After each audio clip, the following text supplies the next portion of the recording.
Ladies and gentlemen, welcome back to the channel. Today, we are pulling back the curtain to examine one of the most fascinating, deeply complex, and highly scrutinized psychological dynamics in the history of professional basketball. We are watching a tale of two entirely different leagues, two entirely different cultures, and two entirely different reactions to a generational phenomenon. On one side, you have the greatest basketball minds on the planet. The icons, the legends of the NBA.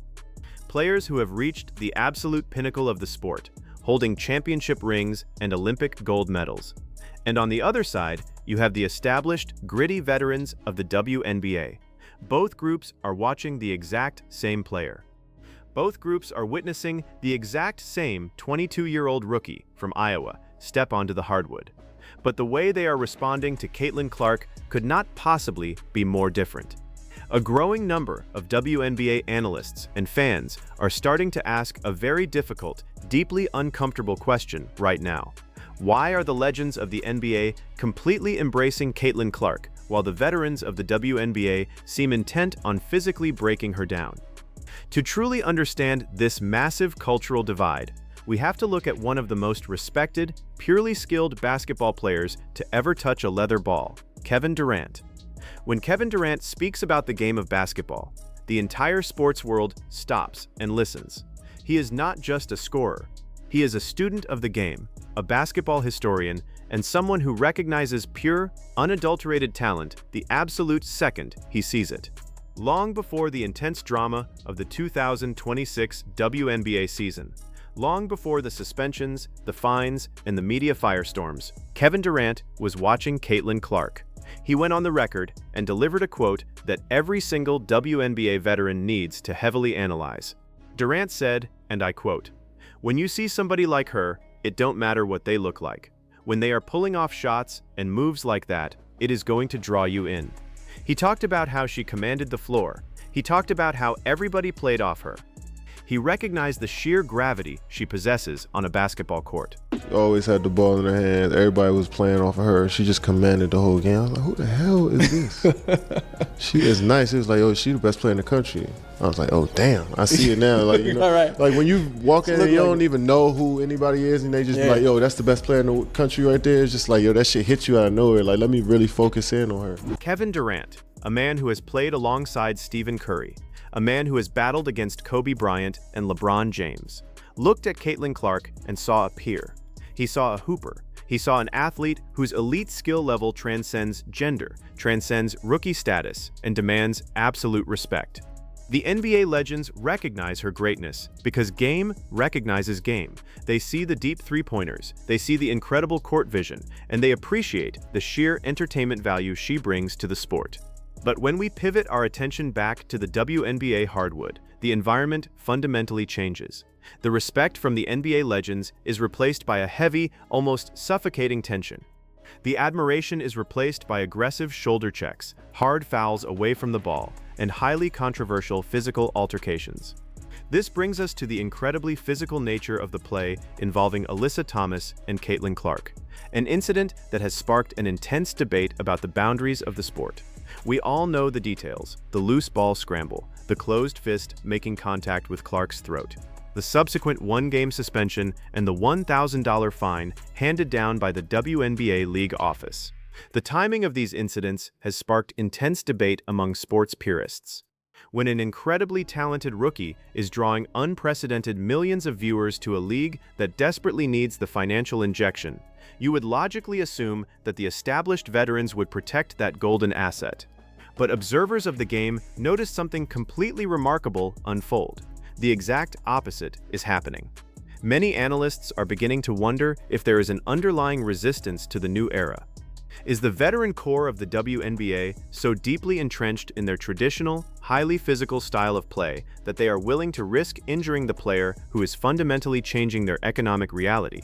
Let us dive deep into the psychology of this massive divide, because it is the most fascinating storyline in sports right now.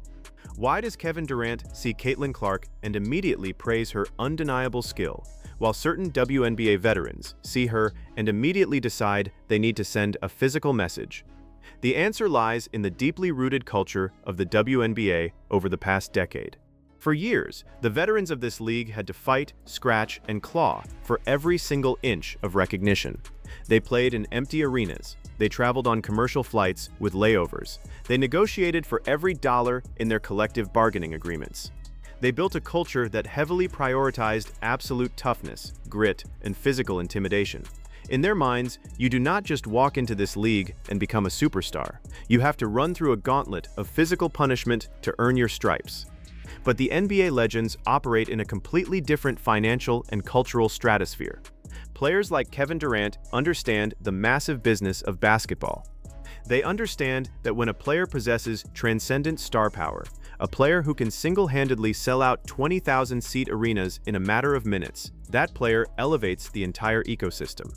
The NBA embraced the three-point revolution. They embraced the highlight reel playmakers. They actively adjusted their rulebook to protect the highly skilled perimeter players because they knew the fans wanted to see spectacular offense, not backyard brawls. A growing number of Fever fans are starting to ask a difficult question. Is the WNBA veteran core fundamentally misunderstanding the business of modern sports? By attempting to enforce the old-school rules of extreme physical intimidation against a player like Caitlin Clark, are they actively damaging the product that millions of new fans just tuned in to watch? When a fan turns on the television to watch Caitlin Clark, they are tuning in to see the exact same magic that Kevin Durant praised. They want to see the 30-foot jumpers. They want to see the no-look passes in transition. They do not want to see a highly skilled rookie getting battered in the paint, taking elbows to the throat during loose ball scrambles, or being targeted with non-basketball acts. This is where the contrast becomes absolutely glaring. The NBA legends are essentially looking at the WNBA from afar and saying, "You finally have your global superstar. You finally have the massive television ratings you have been begging for 20 years. Why are you actively trying to beat her up?" The silence from the WNBA leadership regarding this specific dynamic is deafening. While the NBA heavily penalizes any unnecessary roughness against its marquee stars, the WNBA seems paralyzed by the fear of upsetting its veteran enforcers. And this hesitation is creating a highly toxic environment on the floor. When a player like Alyssa Thomas commits a reckless foul that the league itself deems a non-basketball act, and the resulting punishment is a mere one-game suspension and a small fine, it sends a highly concerning message. It tells the other veterans in the league that the cost of physically intimidating Caitlin Clark is incredibly low. Many observers are beginning to wonder if the league office is inadvertently enabling this hazing ritual. Kevin Durant, LeBron James, and the rest of the NBA fraternity have consistently used their massive platforms to uplift the women's game. They sit courtside. They wear the WNBA hoodies. They tweet about the spectacular performances. They are actively trying to help grow the league. But their public support of Caitlin Clark stands in incredibly stark contrast to the physical reception she receives when the referee blows the whistle to start the game. We are witnessing a monumental clash of generations and philosophies. The WNBA is currently standing at the most critical crossroads in its entire history. They can choose to embrace the future. They can choose to protect the highly skilled, deeply entertaining style of play that players like Kevin Durant so heavily praise. Or they can allow the veteran enforcers to dictate the culture, prioritizing physical intimidation over offensive brilliance, and risk alienating the millions of new fans who simply want to watch great basketball. The legends of the NBA have already made their choice. They have recognized the greatness. They have given their absolute stamp of approval. They know that a rising tide lifts all boats, and Caitlin Clark is the biggest tidal wave this sport has ever seen.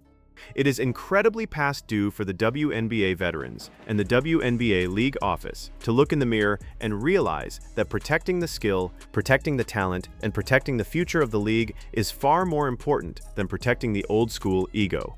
This is WNBA Powers, and we will continue to break down the deep psychological and cultural shifts happening in this league every single day.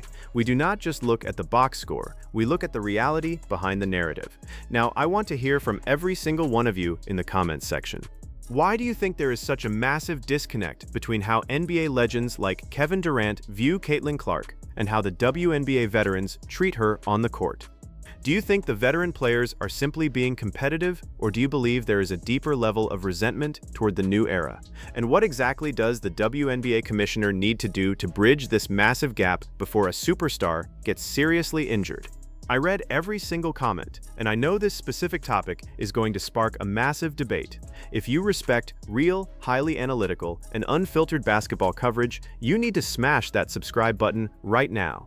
Hit the like button and ring the notification bell so you never miss an explosive update. The WNBA season is only getting more intense, the storylines are evolving by the hour, and we are going to be right here to document every single second of it.